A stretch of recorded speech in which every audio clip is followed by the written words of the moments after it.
Bonjour à tous, donc je vous retrouve aujourd'hui pour une vidéo recette. Ce sera la recette des scones de Sa Majesté. Alors il faut savoir que cette recette, je l'ai déjà postée il y a 10 ans. Mais je me suis dit que j'allais la refaire.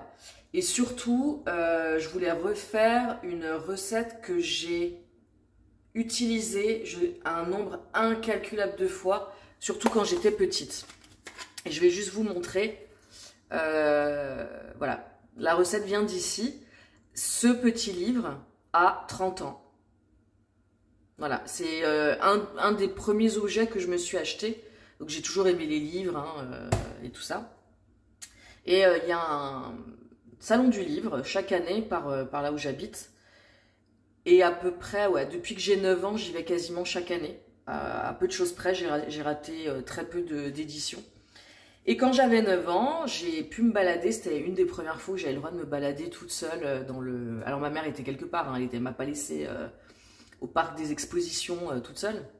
Mais j'ai pu me balader et il y avait un stand qui vendait des livres en lien avec l'Angleterre. Et alors moi, l'Angleterre, le Royaume-Uni, la famille royale, je leur voue une passion depuis que je suis petite. Passion qui me vient de chez ma grand-mère.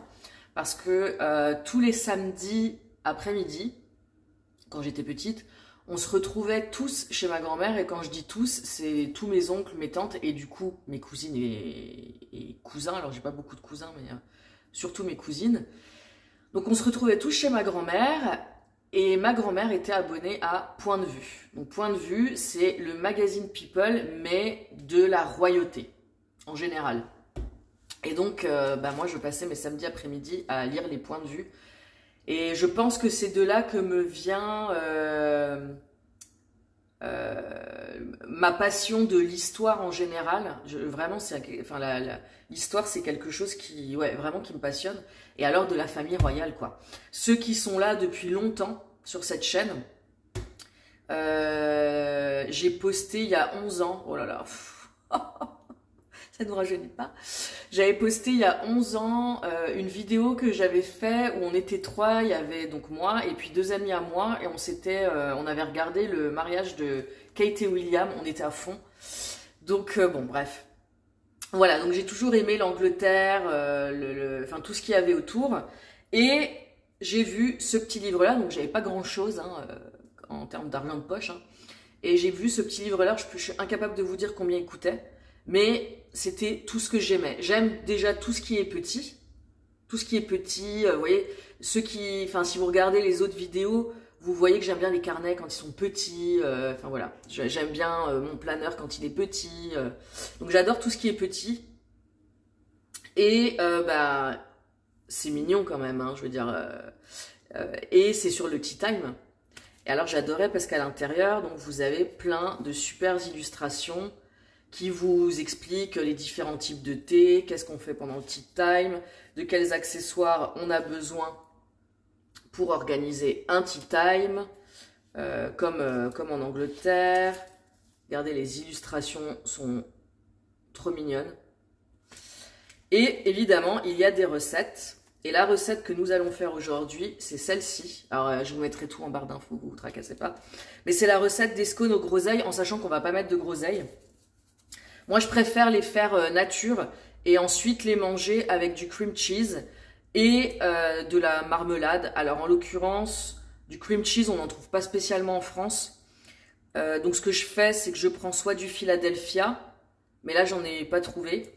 Ou alors, je prends un fromage type Saint-Moret, alors soit le Saint-Moret, soit une autre marque, mais un fromage type Saint-Moret. Et dessus, je mets de la confiture ou de la gelée que j'aime bien, de préférence fruits rouges. Donc là, vous verrez après, on va manger ça avec de la gelée de groseille. Voilà, et donc l'équivalent de Saint-Moret. En buvant naturellement un bon thé anglais, qui sera un breakfast tea. Breakfast tea qui vient de chez Fortnum & Mason. Qui est une institution en Angleterre, Fortnum & Mason étant le fournisseur de thé du palais de Buckingham. Voilà, très cher. Donc maintenant, je vous laisse avec la recette. Et puis je vous montrerai derrière à quoi ressemble le tea time. Alors, on commence avec 400 g de farine, 70 g de sucre, un sachet de levure chimique et une cuillère à café de sel et vous mélangez le tout. Ensuite, il faut rajouter 4 cuillères à café de beurre et il faut émietter le mélange d'ingrédients secs avec le beurre. Ensuite, dans un bol à part, vous mettez un œuf, 2 décilitres de lait et vous battez le tout. C'est vraiment une recette qui va vite, hein, franchement.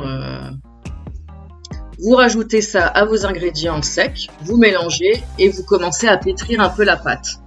Perso, j'aime bien quand c'est pas trop pétri parce que j'aime bien que ça reste rustique. Là, j'ai rajouté un peu de farine parce qu'elle était quand même très humide. À la base, c'est une pâte qui est très humide. Mais il faut faire attention quand même que ça ne soit pas trop.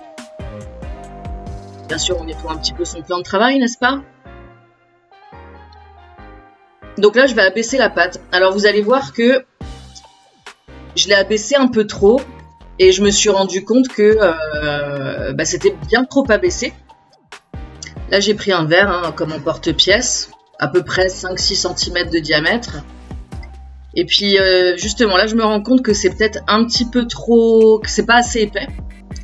Donc là, je me dis, allez, je vais faire à la pâte un peu plus épaisse. Et là, je me rends compte que voilà, c'est ça que je cherche. Et là, je vais vous montrer exactement ce qu'on recherche en fait. On recherche, voilà, exactement ça. Une fois que vous avez utilisé l'emporte-pièce, vous prenez l'empreinte que vous venez de faire, vous la retournez et vous la posez sur la plaque. Et c'est ça qui va permettre au scone de gonfler en hauteur et d'avoir ce creux au milieu que vous pouvez couper pour le diviser en deux. Donc là, j'ai rajouté un jaune d'œuf mélangé avec un tout petit peu de lait. Vous mettez ça à peu près 20 minutes, 25 minutes au four, thermostat 7-8, et voilà ce que ça donne. Alors le mieux, c'est de le servir avec du cream cheese, genre Saint-Moré si vous ne trouvez pas, ou Philadelphia, un bon thé anglais, et puis de la gelée de groseille en ce qui me concerne pour cette fois-là. Mais ça peut être autre chose. Hein. Bon appétit!